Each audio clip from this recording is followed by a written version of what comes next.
எந்த தீய சக்தியை எதிர்த்து போராடுகிறோம் என்று சொன்னார்களோ அந்த தீய சக்தியின் ஒரு பங்காக இருந்தவர்களோடு சேர்ந்து இன்று ஆட்சி அமைத்திருக்கிறார்கள். காங்கிரஸ் புறவாசல் வழியாக அவர்கள் இன்று அமைச்சராகி இருக்கிறார்கள்.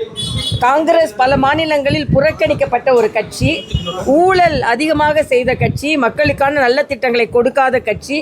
அதனால் மாற்றங்களை கொண்டு வருவோம் என்று சொன்ன டிவிக்கே அது காங்கிரஸையும் வைத்துக்கொண்டு எப்படி செய்கிறார்கள் என்பதை தான் நாம் இனிமேல் உற்று நோக்கணும்.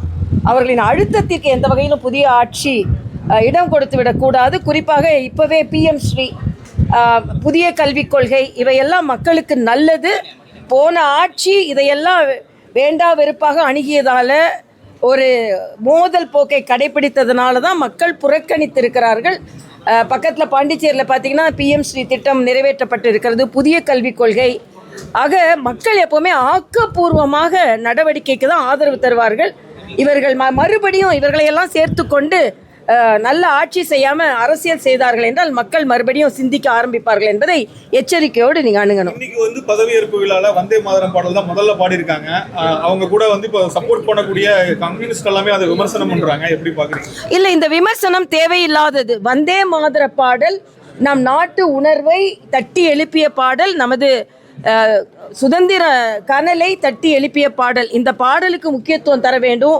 உணர்வு பூர்வமாக இளைஞர்கள் அனைவரும் இந்த பாடலை தெரிந்து கொள்ள வேண்டும் என்பதற்காகத்தான் உள்துறை அமைச்சகம் ஒரு சுற்றறிக்கை எல்லா மாநிலங்களுக்கும் அனுப்பி இருக்கிறது. இன்னைக்கு என்கிட்ட கூட கேட்டாங்க, இப்போ தாவேக அமைச்சர் ஒருவர் இனிமே நாங்கள் அதை பின்பற்ற மாட்டோம் அப்படின்னு சொன்னாங்கன்னா, தாவேக அமைச்சர் அப்படி பொதுவாக கருத்து சொல்ல முடியாது.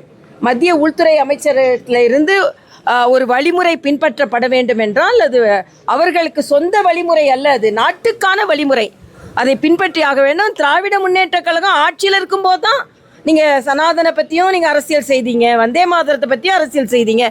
இனிமேலும் அத்தகைய அரசியலை எடுத்துக்கொள் செல்லாமல், உணர்வு பூர்வமாக உணர்ச்சி பூர்வமான அரசியலை முன்னெடுக்காமல் ஆக்கப்பூர்வமான அரசியலை முன்னெடுக்க செல்ல வேண்டும். இதில் தாவேக்கா இதில் பலியாகக்கூடாது.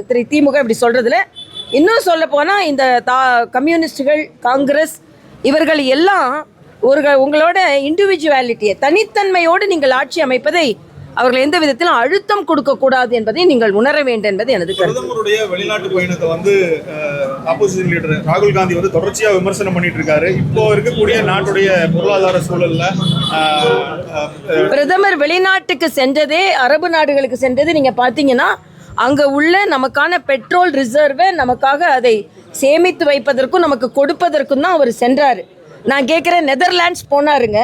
தமிழ்நாட்டில் 300 ஆண்டுகளுக்கு முன்னால் எடுத்து சென்ற செப்பு தகடுகளை அவர் இன்னைக்கு தமிழக உணர்வோடு ஒன்றி, தமிழ்நாட்டு மக்கள் வெற்றியை கொடுக்கலனாலும் மரியாதைக்குரிய பாரத பிரதமர் தமிழ் உணர்வோடு அதை பெற்று வருகிறார். அதனால் அவரோட ஒவ்வொரு வெளிநாட்டு பயணத்திற்கும் ஒரு காரண காரியம் இருக்கிறது, ஒரு திட்டம் இருக்கிறது, மக்கள் நலன் இருக்கிறது, தேச நலன் இருக்கிறது. ராகுல் காந்தி வெளிநாட்டு போகிற மாதிரி இல்லை, அவர் போகிற மாதிரி சுற்றுலா நினச்சிருக்கிறாரு. என்றைக்குமே பிரதமர் சுற்றுலா போனது கிடையாது. பிரதமரின் ஒவ்வொரு நாட்டின் பயணமும் நம் இந்திய தேசத்திற்கு பலனுள்ள பயணமாக இருக்கிறது என்பதை எல்லோரும் புரிந்திருக்கிறார்கள். அது ராகுல் காந்தி புரியாம இருக்கு. மெலோடி சாக்லேட் இத்தாலி பிரதமர் மெலானிக்கு மெலோடி சாக்லேட் கொடுத்ததெல்லாம் அதாவது ஒரு நாட்டில இருந்து போய் இனிப்பான செய்தியையோ இனிப்பையோ கொடுக்கறத எப்படி நம்ம கிரிட்டிசைஸ் பண்ண முடியும்? அதை வேற மாதிரி ஏதாவது பொருளா இருந்தா பரவாயில்ல.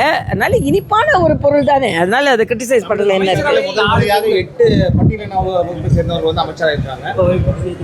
இல்ல, ஆரோக்கியமான ஒன்றுதான். ஆனா எல்லாரும் எப்படி பணியாற்றுகிறார்கள் என்பதை முதலமைச்சர் விஜய் வழிகாட்ட வேண்டும் என்று நான் கேட்டுக்கொள்கிறேன். ஏன்னா எல்லாம் புதியவர்கள். ஏற்கனவே நான் கல்வி அமைச்சரை பற்றி சொன்னேன். 19 பிஎம் ஸ்ரீ எங்கள் கொள்கை முடிவில் மாற்றப்பட என்ன கொள்கை முடிவு இது? தாவேக்காவின் கொள்கை முடிவு இல்லை, தமிழக மக்களின் கொள்கை முடிவு. அவங்க என்ன படிக்கணுன்றதை அவர்கள் புரிந்து கொள்ள வேண்டும்.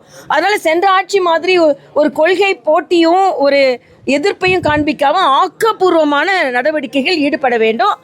புதிய அமைச்சர்களுக்கு அனுபவத்திற்காக அவர்கள் வழிகாட்டுதல் வேண்டும் என்பதும் எனது கருத்து. அதெல்லாம் ஆரோக்கியமானது நாங்கள் பாராட்டுவோம். அதே நேரத்தில் ஆரோக்கியம் இல்லாததை நம்ம இப்போ மருத்துவமனைகளில் போய் தாவேகா சட்டமன்ற உறுப்பினர்கள் மேற்பார்வை பார்க்கலாம். ஆனால் அவங்க சென்று சில இதில் நடவடிக்கையில் ஈடுபடுறாங்கன்னும் போது நமக்கு இடையூறு செய்கிறாங்கன்றப்போ அதெல்லாம் கொஞ்சம் பார்த்து செய்யணும். புதிய ஆர்வம் இருக்கும் தானே அதை. அண்ணாமலைக்கு வந்து ஃபேர்லெஸ் மைண்ட் நான் அதில் எந்த போஸ்டர் வச்சிருக்காங்க. மீட்டிங்கோட முக்கிய அஜெண்டா புதிய நிர்வாகிகள் மாற்றம் இருக்குமா பாஜகவில் தமிழக? நாங்கள் வந்து எங்களோட நடவடிக்கைகள் நாங்கள் எல்லாருமே மறுபடியும் எப்படி நாங்கள் உற்சாகமாக பணியாற்ற வேண்டும் என்பதான் வழிகாட்டுதல், வேற ஒன்றும் இல்லை.